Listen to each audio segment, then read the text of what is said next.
Hello दोस्तों, मैं शुभम कुमार। संपूर्ण जीके में आप लोग का बहुत-बहुत स्वागत है। ये हमारा घटना चक्र का सीरीज़ चल रहा है। अभी तक में जितना भी स्टेट पीसीएस में या यूपीएससी में पूछा गया सवाल है, वो हम लोग सारा सारा कवर कर रहे हैं, ठीक है? और इसमें से हम लोग का जो मोस्ट इम्पोर्टेंट टॉपिक जो चल रहा था गवर्नर जनरल, ये सब हम लोग का गवर्नर जनरल का फर्स्ट पार्ट हो चुका है, जिसमें कि पूरा थ्योरी इतना ये सारा देख लीजिए, पूरा टोटल थ्योरी हो चुका है। ठीक है, किस गवर्नर जनरल का किस काल में क्या क्या हुआ, ये फर्स्ट पार्ट हो चुका है। इसका लिंक डिस्क्रिप्शन में है, आप लोग वहां से देख सकते हैं। मोस्ट इंपॉर्टेंट है, अभी तक में जितना पूछा गया सवाल है सारा सवाल इसमें कंप्लीटली दिया हुआ है।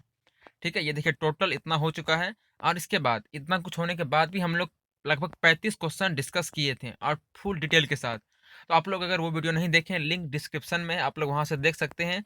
और ये देखिए, ये आप लोग के लिए बहुत ही घटना चक्र, खास करके स्टेट पीसीएस वगैरह सब के लिए बहुत ही ज़्यादा रामबाण सिद्ध होता है।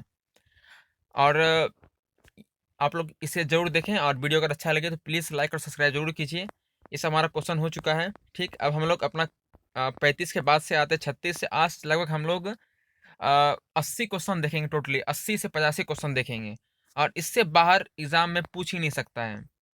ठीक है, तो आप लोग इसे पूरा कंप्लीट कीजिए, और आप लोग को वीडियो बहुत अच्छा भी लगेगा। चलिए यहाँ से हम लोग का शुरू करते हैं 36 नंबर से। ठीक है, ये देखिए एमपी पीसीएस में पूछा गया सवाल है 2015 में। तो अब हम लोग स्टार्ट करते हैं अपना सेशन। चलिए, अब विलियम बेंटिक द्वारा सती प्रथा को किस वर्ष समाप्त किया गया था? सती प्रथा को किस वर्ष समाप्त किया गया था? तो 1829 में। ठीक है, राजा राम मोहन राय ने इसका पुरजोर सहयोग किया था। ठीक है, और विलियम बेंटिक उस समय का गवर्नर जनरल था। ठीक है, और 1833 ईस्वी के बाद यही फिर गवर्नर जनरल क्या बन गया? अब भारत का गवर्नर जनरल। ठीक है, इससे पहले क्या था, ये बंगाल का गवर्नर जनरल था। और भारत फिर 1833 के एक्ट के बाद ये भारत का गवर्नर जनरल बन गया। ठीक है, फिर 1857 की क्रांति के बाद 1858 में जब ब्रिटिश सरकार का भारत पर नियंत्रण हुआ, तब गवर्नर जनरल का पद समाप्त करके तब किस चीज का पद आ गया? तो वायसराय का पद आ गया। जो प्रथम वायसराय कौन था? तो लॉर्ड कैनिंग था। और प्रथम भारतीय गवर्नर जनरल तो लॉर्ड विलियम बेंटिक था।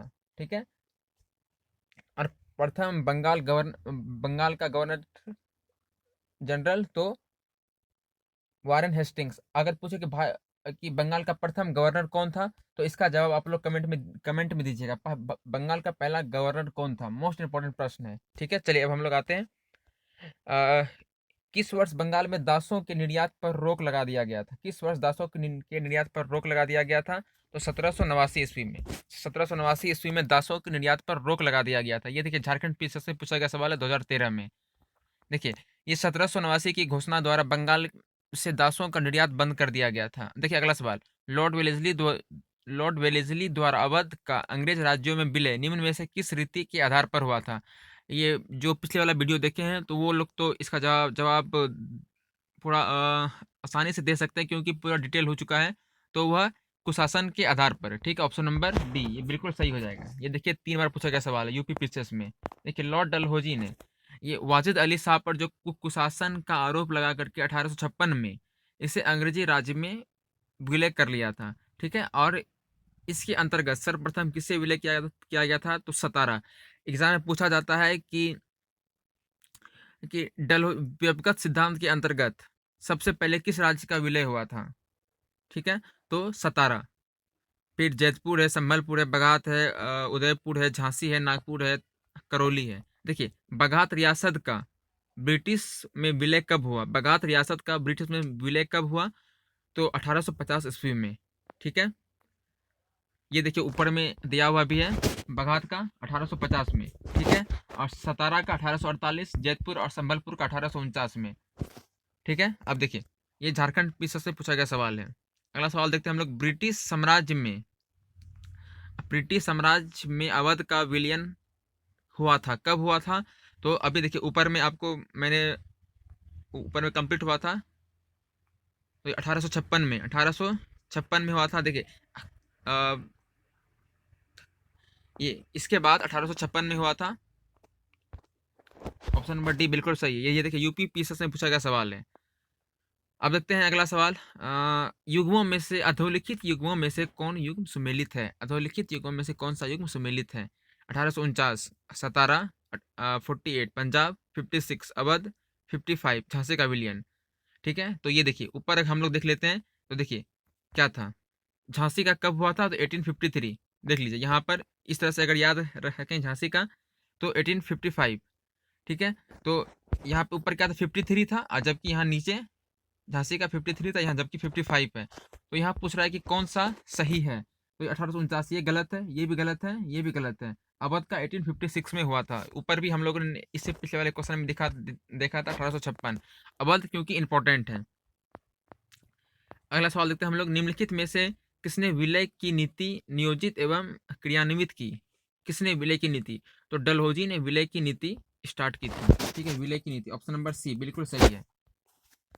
अगला सवाल देखते हैं हम लोग, ब्रिटिश द्वारा कुशासन का बहाना लेकर किस प्रांतों के शासक को हटाया था। तो ये देखिए कितना बार पूछा जा रहा है क्वेश्चन, ऑप्शन नंबर ए बिल्कुल सही है। तो इस यहाँ का शासक कौन था, तो वाजिद अली शाह।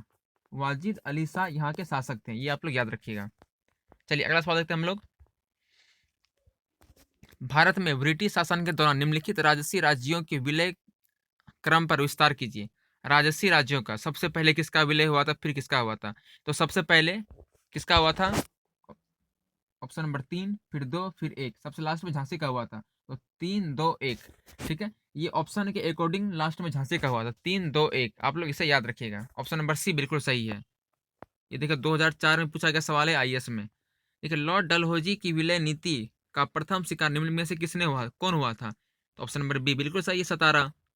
ठीक है, ये कब हुआ था, तो ये आप लोग देख लीजिए ऊपर में डेट दिया हुआ, 17 कब हुआ था, तो 1848 में हुआ था। ठीक है, आप लोग ये याद रखिएगा।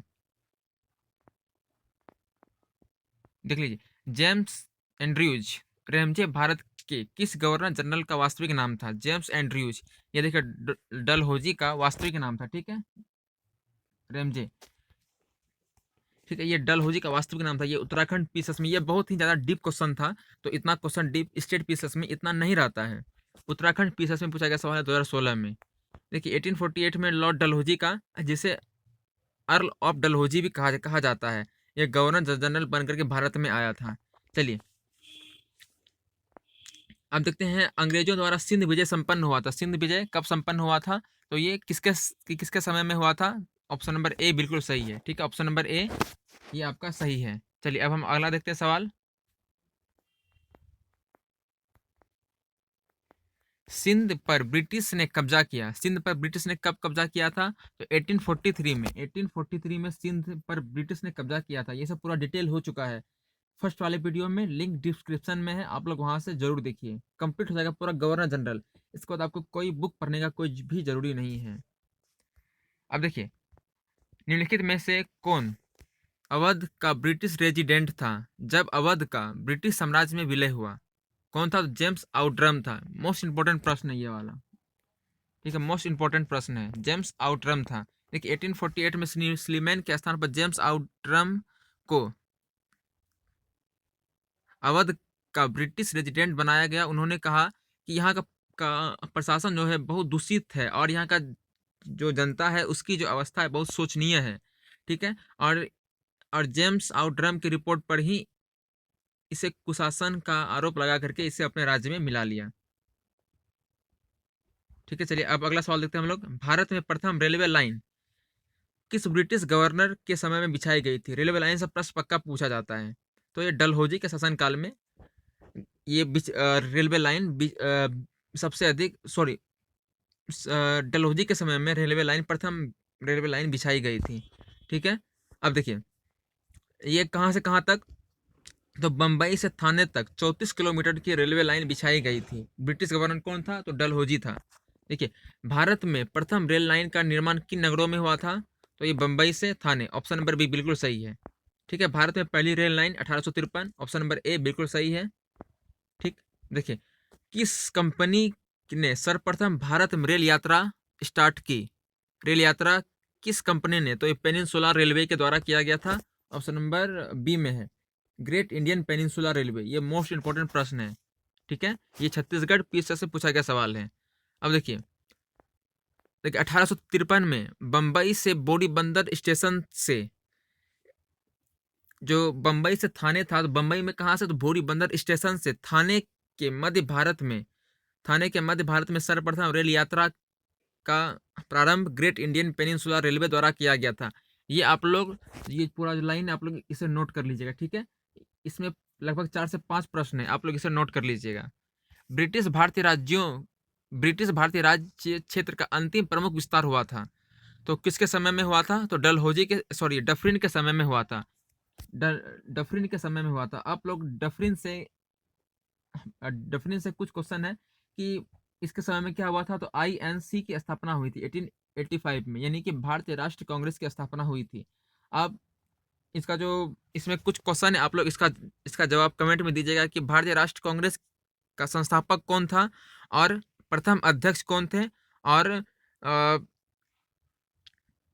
दूसरे अध्यक्ष कौन थे, और प्रथम मुस्लिम अध्यक्ष कौन थे, ठीक है, और प्रथम पारसी अध्यक्ष कौन थे। चलिए अगला सवाल देखते हैं हम लोग।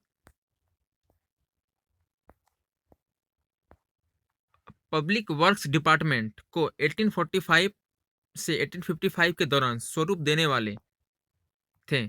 पब्लिक वर्क्स डिपार्टमेंट को, तो ये डलहौजी 1845 से 1855 के दौरान ये थे, तो ये ऑप्शन नंबर ए बिल्कुल सही हो जाएगा। देखिए, डलहौजी से पूर्व सार्वजनिक निर्माण का कार्य एक सैनिक बोर्ड पर था। इसके कार्यकाल में पहली बार एक अलग सार्वजनिक निर्माण विभाग बनाया गया, और सार्वजनिक उपयोग के कार्य के लिए बहुत सा धन व्यय किया जाने लगा। विधवा पुनर्विवाह अधिनियम किसके शासनकाल में क्रियान्वित हुआ था? तो ये कैनी के शासनकाल में। ऑप्शन नंबर बी बिल्कुल सही हो जाएगा। ये देखिए मोस्ट इंपोर्टेंट प्रश्न है, आप लोग ये सब को नोट करके भी रख सकते हैं बाद में रिकॉल के लिए। देखिए, ईश्वर चंद्र विद्यासागर के अथक प्रयासों के फलस्वरूप लॉर्ड कैनिंग फरवरी 1856 से मार्च 1862 के समय में 26 जुलाई 1856, ये डेट आप लोग याद रखिएगा, ये डेट 26 जुलाई 1856, ठीक है। विधवा पुनर्विवाह अधिनियम 1856 पारित हुआ, और इस अधिनियम को लॉर्ड डलहौजी के समय प्रतिरूपित और प्रस्तुत किया गया था। ये अधिनियम 15 था, XB 15 के तहत विधवा विवाह को वैध मान लिया, और उससे जो उत्पन्न पुत्र होगा उसे भी वैध घोषित किया गया, ठीक है। 1 नवंबर 1858 को महारानी विक्टोरिया का घोषणा पत्र इलाहाबाद में पढ़कर सुनाया था। कौन? तो लॉर्ड कैनिंग, ठीक है। लॉर्ड कैनिंग ने महारानी विक्टोरिया का घोषणा पत्र पढ़ करके सुनाया था इलाहाबाद में, ठीक है। अगला सवाल देखते हैं हम लोग। देखिए थोड़ा इसका डिस्कशन। 1857 के महान क्रांति का सबसे महत्वपूर्ण परिणाम था महारानी का उद्घोषणा, ठीक है। यह उद्घोषणा 1 नवंबर 1858 को इलाहाबाद में हुए दरबार में भारत का प्रथम वायसराय लॉर्ड कैनिंग के द्वारा उद्घोषित की गई थी। निम्नलिखित में से कौन एक प्रथम भारतीय वायसराय था? प्रथम वायसराय था। प्रथम भारतीय वायसराय तो लॉर्ड माउंटबेटन हो जाएगा। अगर पूछे कि निम्नलिखित में से कौन एक भारत का प्रथम वायसराय हुआ, तो लॉर्ड कैनिंग। इससे पहले ऊपर में मैं आपको डिटेल डिस्कशन में बता दिया था इसी वीडियो में। 1 नवंबर 1858 को महारानी विक्टोरिया का घोषणा पत्र पढ़कर सुनाया था। लॉर्ड कैनिंग कहाँ? तो ये सब हो चुका है। ऑप्शन नंबर ए बिल्कुल सही है। अपने पुत्र के स्थान पर दूसरे उत्तराधिकारी को गोद लेने का अधिकार पुनः स्थापित हुआ, तो ये किसके? तो ये घोषणा जो ब्रिटेन की जो महारानी साम्राज्ञी जो घोषणा की, उसी के द्वारा यह भी कहा गया कि अगर किसी राजा का अगर कोई संतान नहीं है, तो वो जिसे गोद लेगा वो उसे राजा बना सकता है, ठीक है। देखिए घटना चक्र में क्या है, इससे आपको ये पता चल जाएगा कि क्वेश्चन का पैटर्न क्या है।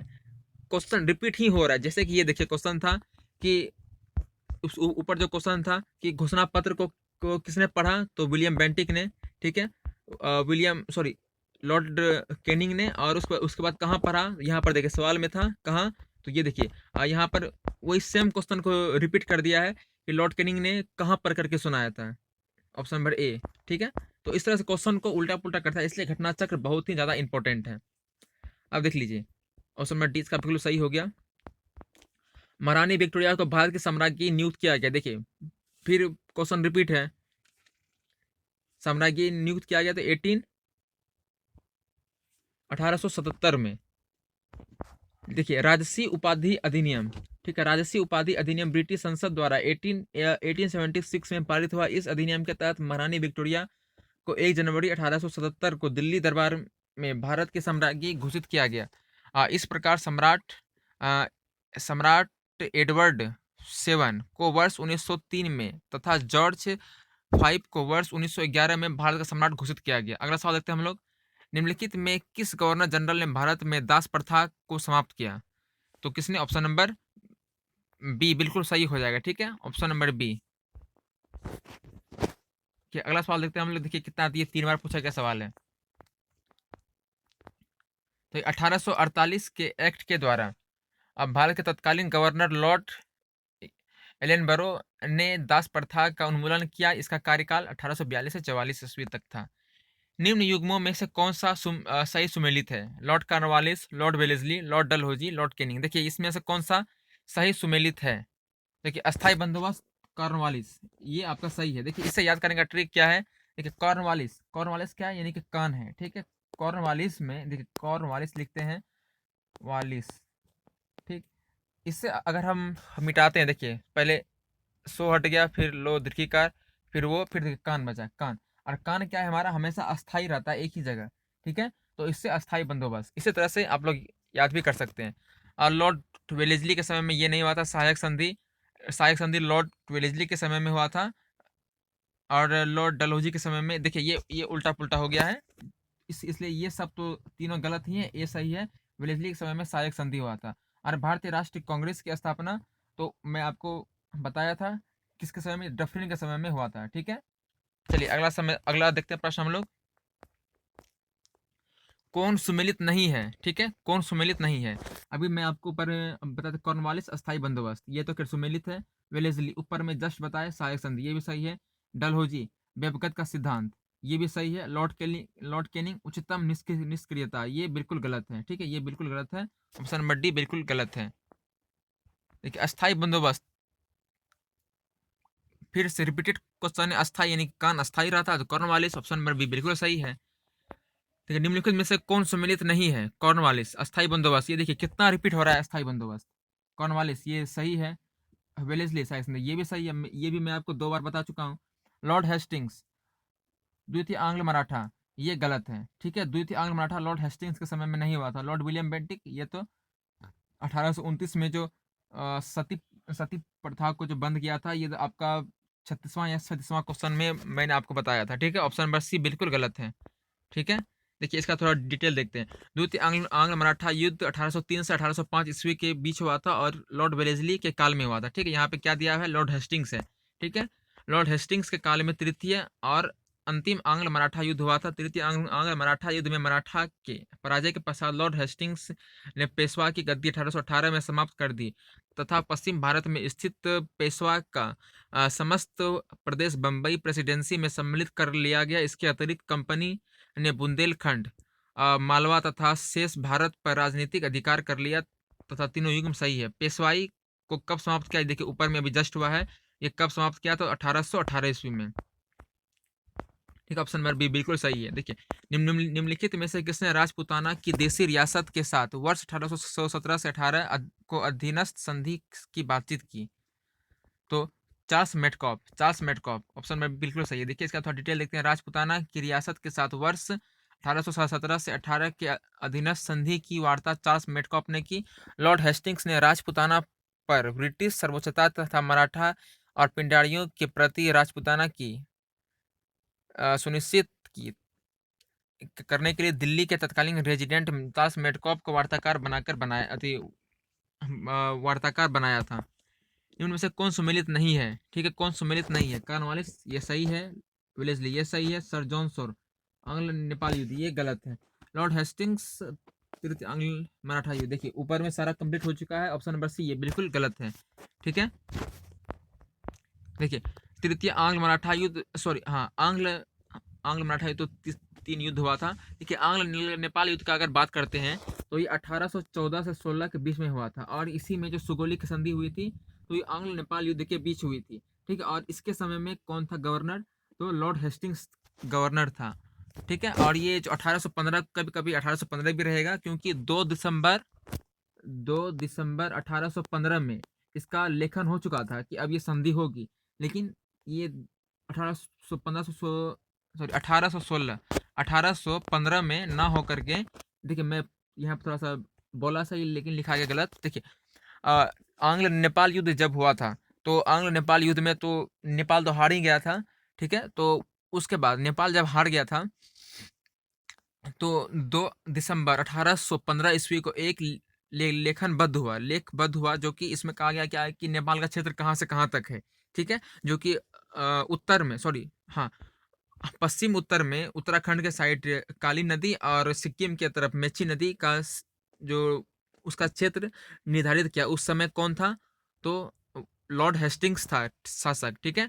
तो 2 दिसंबर 1815 को लेखबद्ध हुआ, लेकिन ये स्टार्ट हुआ, ये प्रभावी हुआ 1816 में। इसलिए सुगौली की संधि 1816 में भी दे सकते हैं। 1815 और 16 रहे तो आप लोग 16 मारिएगा, ठीक है? और ऑप्शन में कभी कभी 1816 ना दे करके 1813, 1814, 1815 और 1820 दिया, तो 1815 आप लोग को मारना है, क्योंकि 2 दिसंबर 1815 को लेखबद्ध हुई थी। ये बात आप लोग याद रखिएगा। और ये सब तो हो गया। चलिए, निम्नलिखित में से कौन एक सही सुमेलित है? कौन सही सुमेलित है? तो डलहौजी, ये देखिए ऑप्शन नंबर सी, ये बिल्कुल सही है। ऑप्शन नंबर सी, वेलेस्ली के समय में चतुर्थ आंग्ल मैसूर युद्ध हुआ था। वेलेस्ली के समय में चतुर्थ आंग्ल मैसूर युद्ध हुआ था, ठीक है? अगला सवाल देखते हैं हम लोग। निम्नलिखित में से कौन युग्म सही सुमेलित नहीं है? कौन सा युग्म सही सुमेलित नहीं है? तो डलहौजी अवध का विलीनीकरण, डफरिन भारतीय राष्ट्र कांग्रेस की स्थापना। डलहौजी भी सही है, डफरिन ये भी सही है, विलियम बेंटिक ये भी सही है, जो कि विलियम बेंटिक इस एक्ट के तहत बंगाल के गवर्नर जनरल से भारत का गवर्नर जनरल बन गया था, ठीक है? Lord William Bentinck. Lord Lytton के समय में प्रथम आंग्ल अफगान युद्ध नहीं हुआ था, ठीक है? प्रथम आंग्ल अफगान युद्ध नहीं हुआ था, ये लॉर्ड ऑकलैंड के समय में प्रथम आंग्ल अफगान युद्ध हुआ था, ठीक है? चलिए अगला सवाल देखते हैं हम लोग। निम्नलिखित में से कौन चतुराईपूर्ण निष्क्रियता की नीति से संबंधित है? नीति के साथ जुड़ा है कौन? तो सर जॉन लॉरेंस, ठीक है? ये चतुराईपूर्ण निष्क्रियता से जुड़ा है। ऑप्शन नंबर डी बिल्कुल सही है। अब देखिए अगला सवाल देखते हैं हम लोग। जहाँ पे डिस्कशन का जोड़ी होगा वहां वहां पर मैं डिस्कस कर दूंगा, ठीक है? भारत में अंग्रेजों के समय प्रथम जनगणना हुई थी, तो प्रथम जनगणना लॉर्ड मेयो के समय में हुई थी 1872 ईस्वी में, ठीक है? 1872 ईस्वी में ये मतलब प्रथम जनगणना हुई थी 1872 में। और अस्थायी जनगणना अगर पूछे तो 1881 ईस्वी में लॉर्ड रिपन के शासनकाल में हुई थी, ठीक है? इसे आप लोग याद रखिएगा। और एक क्वेश्चन है आप लोग को, ये पिछले वीडियो में हो चुका है, मैं क्वेश्चन पूछ रहा हूँ, आप लोग इसका जवाब कमेंट में दीजिएगा, बहुत इंपॉर्टेंट है कि कौन ऐसा वायसराय या गवर्नर था जिसकी हत्या अंडमान निकोबार में हुई थी उसके कार्यकाल में, ठीक है? ये सवाल है, आप लोग इसका जवाब कमेंट कमेंट में दीजिएगा, बहुत इंपॉर्टेंट सवाल है और ये बहुत बार पूछा गया सवाल है, ठीक है? सवाल है, एक बार फिर से आप लोग सुन लीजिए, कौन ऐसा गवर्नर जनरल या वायसराय है जिसकी हत्या उसके कार्यकाल में हो गई? पहला क्वेश्चन ये हो गया। और यही सेम क्वेश्चन कि कौन ऐसा गवर्नर जनरल है जिसकी हत्या अंडमान निकोबार में हुई? और तीसरा क्वेश्चन, कौन ऐसा गवर्नर जनरल है जिसकी हत्या अंडमान निकोबार में एक कैदी के द्वारा कर दी गई? तो तीनों का आंसर सेम ही है, आप लोग इसका जवाब कमेंट में दीजिएगा, मोस्ट इंपॉर्टेंट प्रश्न है। चलिए, वह कौन व्यक्ति था जिसने भारत में पहली बार जनसंख्या जनगणना करवाई थी? जनसंख्या जनगणना, ये मोस्ट इंपॉर्टेंट है, जनसंख्या जनगणना, ठीक है? जनसंख्या जनगणना कराई लॉर्ड मेयो। क्वेश्चन देखिए, सेम क्वेश्चन है लेकिन क्वेश्चन थोड़ा घुमा दिया है, ठीक है? किस वायसराय की हत्या अंडमान निकोबार निकोबार में? ये देखिए सवाल है, ये आप लोग इसका जवाब तो मिल गया है, लॉर्ड मेयो। देखिए पूछा गया सवाल है इसलिए मैं आपसे ये पूछा था, लॉर्ड मेयो, ठीक है? ये देखिए अंडमान निकोबार द्वीप समूह में जब ये भ्रमण कर रहा था तो इसकी हत्या कैदी के द्वारा कर दी गई थी, ठीक है? चलिए, किस वायसराय की हत्या उसके कार्यकाल में हुई थी? Lord Mayo. अफगानिस्तान के प्रति एक जोश भरी उग्र फॉरवर्ड नीति अनुसरण करने वाला गवर्नर कौन था? तो ये कौन था? मिंटो डफरिन, एल्गिन और लिटन। तो ये लिटन, ठीक है? लिटन बहुत ही मतलब खच्चर वायसराय था, ठीक है? और इसके बाद जो रिपन आया था, ये थोड़ा, इसे रिपन को स्थानीय स्वशासन का जनक कहा जाता है रिपन में। तो पिछला वीडियो आप लोग जरूर देखिए, बहुत इंपॉर्टेंट वीडियो है, ठीक है? वो सब रिपन का उसमें लगभग में कवर हो चुका है। देखिए ये सवाल है आपका, अफगानिस्तान के प्रति आक्रामक नीति किस वायसराय ने अपनाई थी? तो ये option number B, Lord Lytton ने अफगानिस्तान के प्रति आक्रामक आक्रामक नीति अपनाई थी, ठीक है? आक्रामक नीति अपनाई थी लॉर्ड लिटन ने। ऑप्शन नंबर बी बिल्कुल सही है, बीपीएससी में पूछा गया सवाल है। कौन भारत का वायसराय सबसे दीर्घ काल तक रहा था? तो कर्जन ये लंबे समय तक वायसराय रहा था। ऑप्शन नंबर ए बिल्कुल सही है, ठीक है? भारत में स्थानीय स्वायत्तशासी संस्था 1882 ईस्वी में सशक्त की गई थी? ऑप्शन नंबर कौन सा हो जाएगा? स्थानीय स्वायत्ता संस्थाएं, तो ये रिपन के समय में ये मोस्ट इंपॉर्टेंट है, और इसी को स्थानीय स्वायत्ता संस्था लॉर्ड रिपन के समय में की गई थी, और स्थानीय स्वशासन का जनक भी लॉर्ड रिपन के समय में हुआ था, और प्रथम फैक्ट्री अधिनियम भी लॉर्ड रिपन के समय में हुआ था, और अस्थायी जनगणना भी रिपन के समय में हुआ था। ठीक है, ये सब आप लोग याद रखिएगा। चलिए अगला सवाल देखते हैं हम लोग। भारत में स्थानीय स्वायत्ता शासन को किसने प्रोत्साहित किया? तो किसने? तो स्थानीय स्वायत्ता तो रिपन हो जाएगा। ठीक है। इल्बर्ट बिल किससे संबंधित था? ये देखिए ABCD में कौन सा है? तो देखिए इल्बर्ट बिल क्या था कि कोई भी भारतीय जज, इल्बर्ट बिल में क्या कहा गया था कि भारतीय जज और ब्रिटिश जज अब किसी का भी सुनवाई कर सकता है, यानी कि कहने का मतलब है कि भारतीय जज भी अब ब्रिटिश अपराधी का भी मतलब सुनवाई कर सकता है, यानी कि उसे सजा दे सकता है। तो इससे अंग्रेजों को अपना तौहीन समझ में आया, तो इसलिए इल्बर्ट बिल का इन्होंने ब्रिटिश लोगों ने विवाद कर दिया था। तो देखिए इसमें से कहाँ कहाँ पे दिया गया है, देख लीजिए। भारतीय द्वारा हथियारों लेकर चलने घूमने पर प्रतिबंध लागू किया जाना था, भारतीय प्रेसों के लिए, और सॉरी यूरोप के लिए लोगों के मामले में सुनवाई। देखिए ऑप्शन नंबर सी ये बिल्कुल आपका सही है। ठीक है, इल्बर्ट बिल विवाद यही है, इतना ये लिखा हुआ है, मैं आपको शॉर्टकट में बता दिया। किसकी पदावधि में महिला तथा बच्चों की कार्यावधि घंटों की सीमित? स्थानीय शासन का बात हो, सीधा आप लोग रिपन को देखिए। रिपन कहाँ है? Option number C. ठीक है, और रिपन ने प्रथम फैक्ट्री अधिनियम में इन्होंने यही लाया था कि 7 साल से कम उम्र के बच्चे फैक्ट्री में काम नहीं कर सकते, और 7 से 12 उम्र के बच्चे 9 घंटे से ज़्यादा काम नहीं कर सकते हैं, और महीना में 4 छुट्टी, ये लोग रिपन के समय में आ गया था। ठीक है, समझिए कि सप्ताह में 1 दिन छुट्टी निश्चित कर दी गई थी। ठीक है, रिपन के समय में। चलिए निम्नलिखित कथनों पर विचार कीजिए।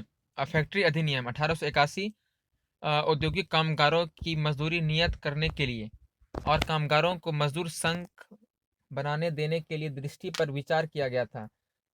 ठीक है, और NM लोखंडे ब्रिटिश भारत के मजदूर आंदोलन संगठित करने में अग्रगामी थे। तो ये जो है 1881, ये आपका गलत है। ठीक है, ये आपका ऑप्शन नंबर बी बिल्कुल सही है। ठीक है, चलिए अगला सवाल देखते हैं। देखिए यहाँ पे प्रथम कारखाना अधिनियम रिपन के समय में 1881 ईस्वी में पारित हुआ था, परंतु यह अधिनियम अपर्याप्त मापदंड जैसा साबित हुआ। इसमें केवल एक मजदूर जो बच्चे थे उन्हीं के सुरक्षा से संबंधित प्रावधान बनाया गया था। इस अधिनियम में महिला मजदूरों से संबंधित कोई प्रावधान नहीं बनाया गया था, अतः इस अधिनियम से मजदूर सामान्यतः निराश थे। और NM लोखंडे भारत में मजदूर आंदोलन संगठित करने में अग्रगामी थे। 19वीं शताब्दी में वे केवल हथकरघा एवं कपड़ों के मिल में मजदूरों की दयनीय स्थिति में सुधार करने के लिए याद किए जाते हैं, बल्कि जाति एवं संप्रदाय जैसे मुद्दे पर भी उन्होंने साहसिक पहल की, जो केवल कथन दो सत्य है। ठीक है, देखिए किन्होंने पूर्ण जोड़ विरोध किया था? तो लोखंडे के द्वारा ये विरोध किया गया था, और ये सिर्फ मजदूरों के लिए ही नहीं था, ये जाति संप्रदाय जैसे मुद्दों पर भी इन्होंने आवाज उठाई थी। ठीक है, लोखंडे, ये आप लोग ये याद रखिए, लोखंडे। चलिए अगला सवाल देखते हैं हम लोग। निम्नलिखित में से किसे भारत में स्थानीय स्वायत्ता शासन का जनक माना जाता है? रिपन को। ये देखिए कितना बार रिपीट है क्वेश्चन, ये रिपन वाला। आप लोग फर्स्ट वीडियो में आप लोग को बहुत अच्छा लगेगा, वो वीडियो आप लोग जरूर देखिए। जो देख लिए हैं तो उनके लिए तो सबसे बेस्ट है। चलिए अगला सवाल देखते हैं हम लोग। निम्नलिखित में से कौन सा युग्म सही सुमेलित है? तो ऑप्शन नंबर ए स्थानीय स्वशासन, लिटन नहीं रिपन है। ठीक है, सुमेलित नहीं है, तो ये ऑप्शन नंबर ए ये सही सुमेलित नहीं है। स्थायी संधि बिजली राज्य अपहरण नीति डलोजी अस्थायी बंदोबस्त कार्नवालिस, ये सभी सही है, लेकिन ए ऑप्शन नंबर गलत है, लिटन की जगह रिपन होगा। चलिए सूची 1 को सूची 2 से मिलाइए। देखिए यहाँ तक। अब आप लोग सूची 1 को सूची 2 से मिलाइए। इस तरह के क्वेश्चन है, पहले जो जानते हैं पहले आप लोग उससे सॉल्व कीजिए। क्लाइव, बंगाल में दोहरा शासन। ठीक है, और ये सी, देखिए सी कहाँ है? डी और ए, बाकी बी और सी ये कट गया। अब देखिए चार्ल्स मेटकॉफ। अब देखिए आप लोग जो जान रहे कर्जन तो पक्का जान रहे होंगे कि बंगाल विभाजन से संबंधित है। 4 का बी। तो देख लीजिए बी किसके लास्ट में, ए के लास्ट में, तो ऑप्शन नंबर ए ऐसे ही आपका सही हो गया। फिर भी देख लेते हैं, चार्ल्स मेडकॉफ ये प्रेस पर प्रतिबंध हटाने से संबंधित है, और बेंटिक जो है ये, सॉरी, बेंटिक, हाँ, बंगाल में बेंटिक अंग्रेजी शिक्षा, अंग्रेजी शिक्षा से, हाँ ये बिल्कुल सही है। देख लीजिए एक बार इसे फिर से देख लेते हैं। लॉर्ड क्लाइव बंगाल में दोहरा शासन, लॉर्ड विलियम बेंटिक ये किसके लिए प्रसिद्ध थे, अंग्रेजी शिक्षा के लिए, चार्ल्स मेडकॉफ प्रेस पर प्रतिबंध, और कर्जन ये बंगाल विभाजन। ठीक है, ये आपका बिल्कुल सही, सी डी ए बी ये आपका सही है, ऑप्शन नंबर ए बिल्कुल सही है। फिर सूची 1 को सूची 2 से फिर से मिलाइए, देखिए ये आपका यहाँ पर है। इससे क्या होता है कि आपका 4 से 5 क्वेश्चन आपका कवर हो जाता है, मिनिमम 4 तो आपका कवर हो ही जाता है। लॉर्ड डलहौजी, लॉर्ड सबसे पहले देखिए जो आप लोग जानते हैं रिपन, मैं आपको इतना बार बता दिया हूँ, तो आप लोग को ऐसे ही तो पता ही होगा रिपन। तो ये बी स्थानीय स्थानीय स्वायत्ता, ठीक है, बी स्थानीय स्वायत्ता, ये आपका देखिए 3 का बी कहाँ है, तो ये आपका ए में भी है और डी में भी है, यानी कि आपका बी और सी आपका कम खत्म, तो आपका 50-50 का आप रेशियो बन गया। अब देखिए कर्जन लॉर्ड कर्जन बंगाल विभाजन, 4 का सी, अब देखिए 4 का सी कहाँ है, ये ऑप्शन नंबर ए, ये आपका बिल्कुल सही हो गया। अब देखिए अगला, अब देखिए अगला देखते हैं, निम्नलिखित में से कौन सी जोड़ी गवर्नर जनरल की घटना से संबंधित है। अब देख लीजिए, कॉर्नवालिस रेगुलेटिंग एक्ट ये बिल्कुल गलत है, ठीक। रेगुलेटिंग एक्ट किसके समय में आया था, तो किसके समय में, तो वारेन हेस्टिंग्स के समय में रेगुलेटिंग एक्ट आया था, ठीक है, जिस पर कि महाभियोग लगाया गया था। अब लॉर्ड वेलेजली अस्थाई बंदोबस्त ये भी आपका गलत है। अस्थाई बंदोबस्त कान यानी कि कार्नवालिस, लॉर्ड एलेनबरो सिंध का विलय ये आपका बिल्कुल सही है। ये देखिए ऊपर में ये सब क्वेश्चन हो चुका है, क्वेश्चन क्वेश्चन लाएगा कहाँ से, सिर्फ वही क्वेश्चन रिपीट हो रहा है। ठीक है, लॉर्ड डलहौजी प्रथम अफगान युद्ध ये आपका गलत है, ठीक है। लॉर्ड, केवल ये आपका ऑप्शन नंबर सी बिल्कुल आपका सही है, ठीक है, ऑप्शन नंबर सी बिल्कुल सही है। अब देखिए सिंध लॉर्ड, हाँ, ये प्रथम आंग्ल अफगान युद्ध किसके किसके समय में हुआ था, ये मैं आपको बता दिया हूँ, लॉर्ड ऑकलैंड के समय में प्रथम आंग्ल अफगान युद्ध हुआ था। ठीक है, चलिए अब अगला सवाल देखते हैं हम लोग। भारतीय पुरातत्व सर्वेक्षण की स्थापना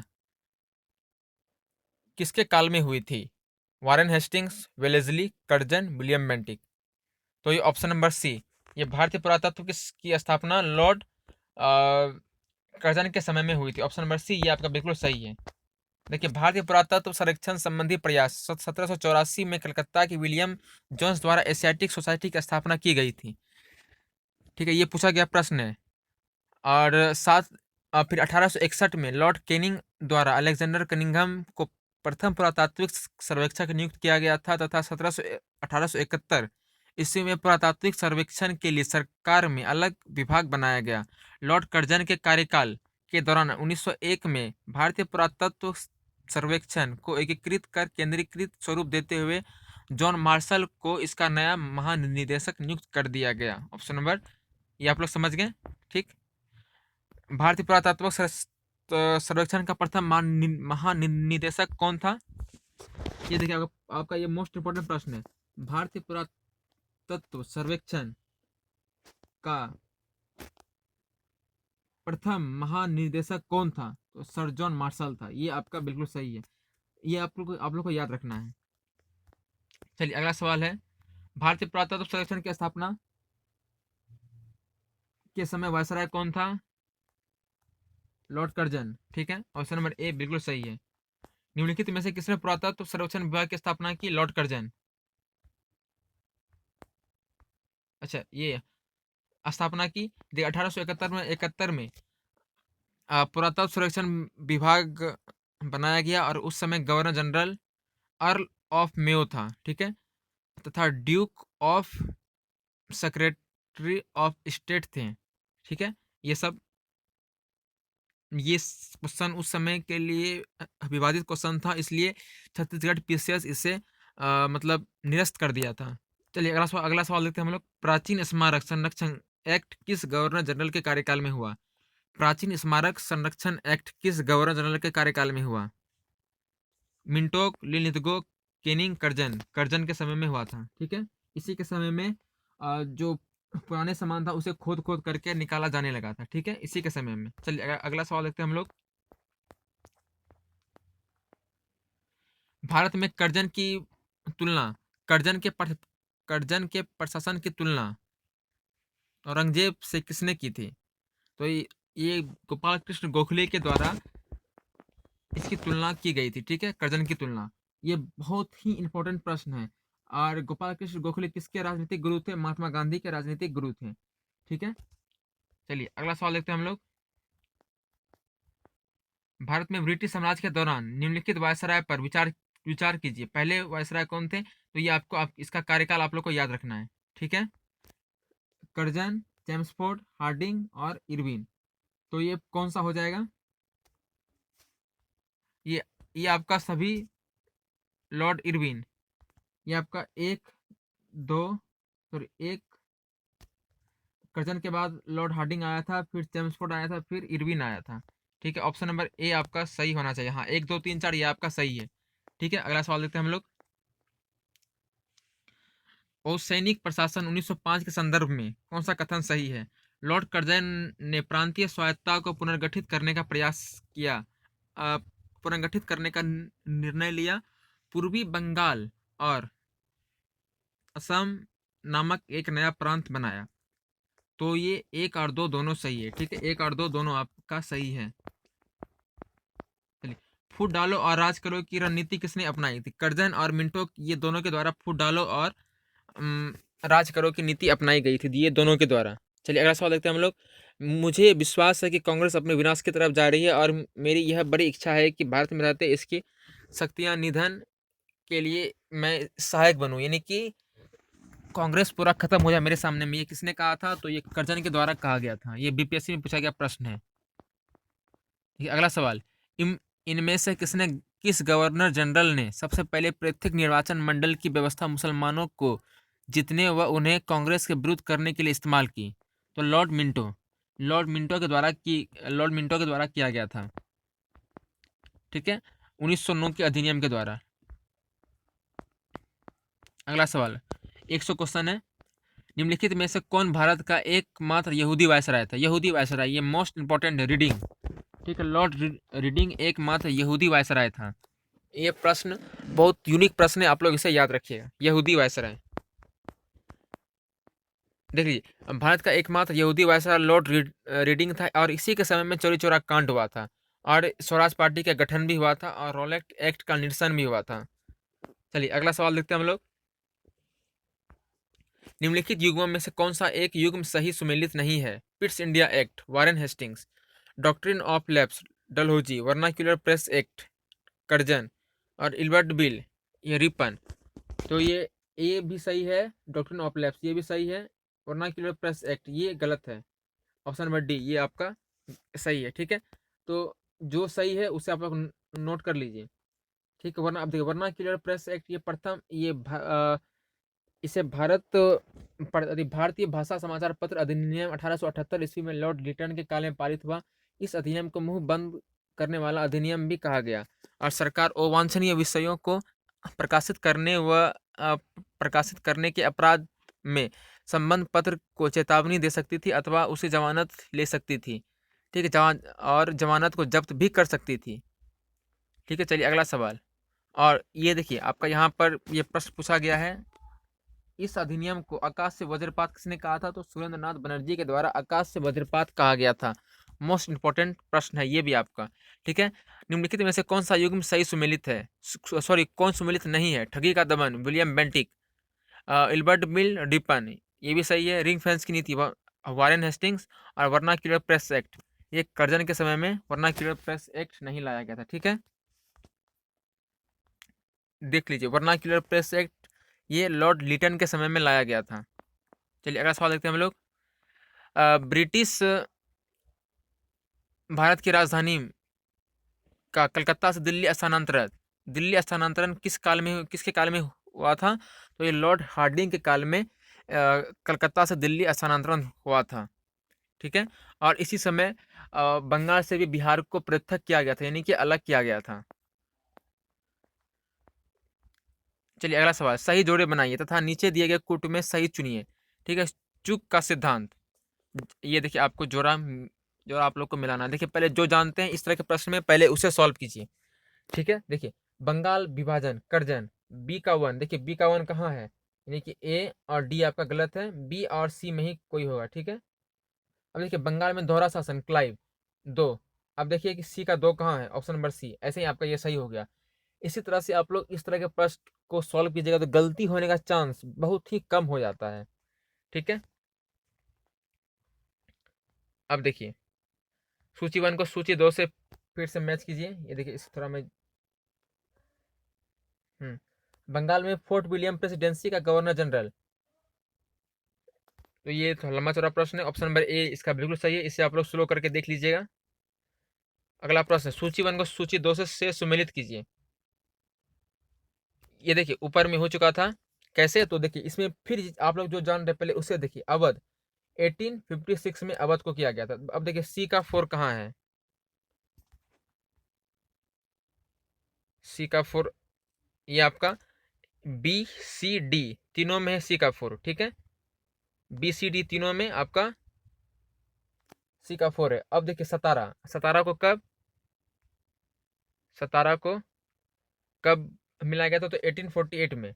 ये देखिए बी का चार चार, बी का वन, हाँ ऑप्शन नंबर बी ये आपका बिल्कुल सही है। देख लीजिए यहाँ पे नीचे आपको डिटेल है, संबलपुर को 1849 में, सतारा 1848, अवध 1855 और झांसी 1854 में, ठीक है। अब चलिए अगला प्रश्न देखते हैं हम लोग। वायसराय के कार्यकाल में भारतीयों को राज बहादुर और खान बहादुर की उपाधि प्रदान की गई, किसके समय में, तो ये देखिए 1857 के विद्रोह के समय में अंग्रेजों की सहायता करने वाले देसी शासकों, जमींदारों आदि को अपना विश्वास पात्र बनाने के लिए उन्हें उपाधि, भूमि दान, ऋण माफी आदि सुविधाएं प्रदान की जाने लगी। इनमें हिंदुओं को दी जाने वाली प्रमुख उपाधि कौन था, तो राय बहादुर, तथा मुस्लिमों एवं पारसियों को दी जाने वाली उपाधि खान बहादुर थी, ठीक है। अब देखिए यहाँ तक आपका गवर्नर जनरल का जितना भी प्रश्न अभी तक में पूछा गया था सारा प्रश्न हो गया। अब देखिए अगला जो वीडियो बनेगा, सॉरी नेक्स्ट नेक्स्ट टॉपिक जो है, ये ब्रिटिश शासन की भारतीय अर्थव्यवस्था पर क्या प्रभाव पड़ा था, ठीक है। ये हम लोग का नेक्स्ट वीडियो होगा। इससे पहले देखिए ये सब सारा क्वेश्चन आप आप लोग कर लिए, और इसका जो और जो बाकी प्रश्न जो फर्स्ट पार्ट नहीं देखे हैं, लिंक डिस्क्रिप्शन में आप लोग वहाँ से जरूर देखिए। और जो आपको इम्पोर्टेंट सारा इंपॉर्टेंट जो आपको याद है उसे आप लोग छोड़ दीजिए, जो आपको याद नहीं है उसे नोट डाउन कर लीजिए, और एग्जाम से पहले आप उसे रिकॉल कर लीजिए। और ये आप लोग के लिए बहुत बहुत ही फायदेमंद होगा, ठीक है। वीडियो अगर अच्छा लगा हो तो प्लीज़ लाइक और सब्सक्राइब जरूर कीजिएगा, और अपने फ्रेंड्स में शेयर जरूर कीजिए, ठीक है। धन्यवाद।